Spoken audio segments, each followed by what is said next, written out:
Integrado na Semana da Diocese de Viana do Castelo, o encontro do clero levou os sacerdotes a subir ao Santuário de Nossa Senhora da Peneda. Um encontro do clero a estimular a partilha e a formação. Uma ocasião que o bispo considera de grande importância. Eu diria vital, porque o bispo sem os padres não consegue fazer nada e os padres, todo o seu ministério é exercido naturalmente em colaboração com o bispo. Nós completamos, fazemos um só corpo, vamos dizer assim. Portanto, a Assembleia do Clero aliás, começa a ser tradicional já nesta Semana da Diocese. Desta vez, na Diocese de Viana do Castelo, o encontro do clero propunha a memória e o exemplo do pastor São Bartolomeu dos Mártires.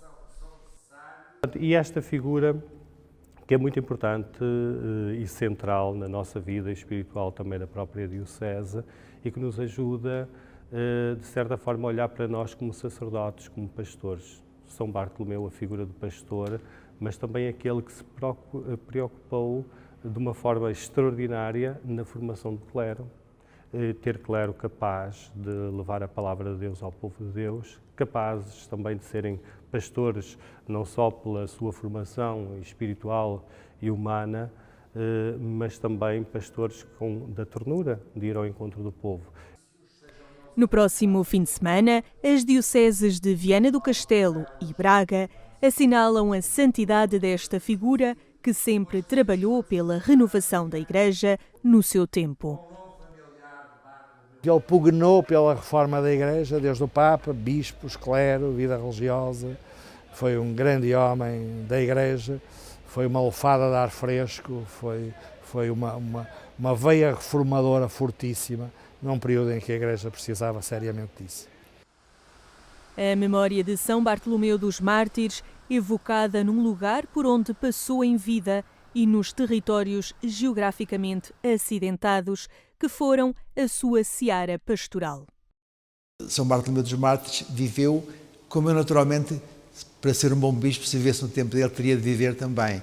Ir ao encontro dos fiéis que o Senhor me deu nas condições em que eles se encontram, não é?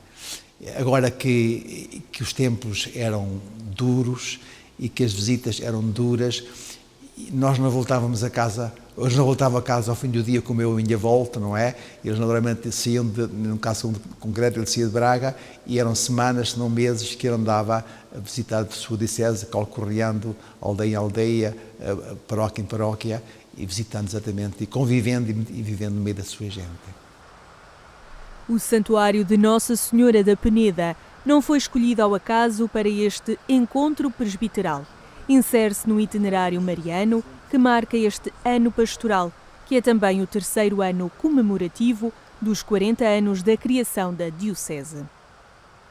O terceiro ano já estava programado como sendo um ano vivido sob a orientação de Maria como mãe acolhedora, o tema do acolhimento.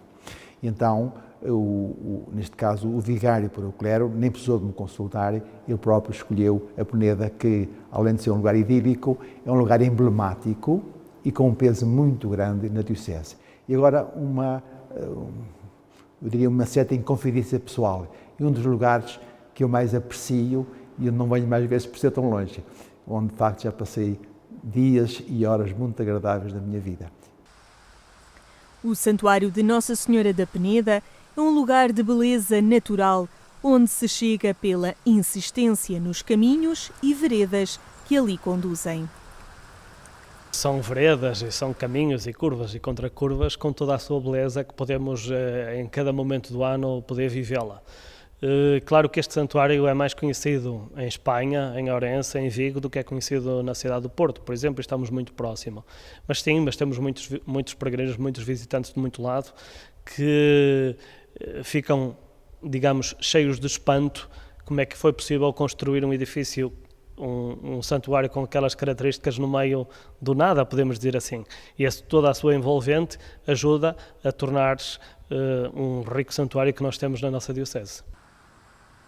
Entre os carvalhos e as cascatas da Senhora da Peneda, na proximidade da proclamação solene da canonização, o clero de Viana do Castelo a recordar São Bartolomeu dos Mártires.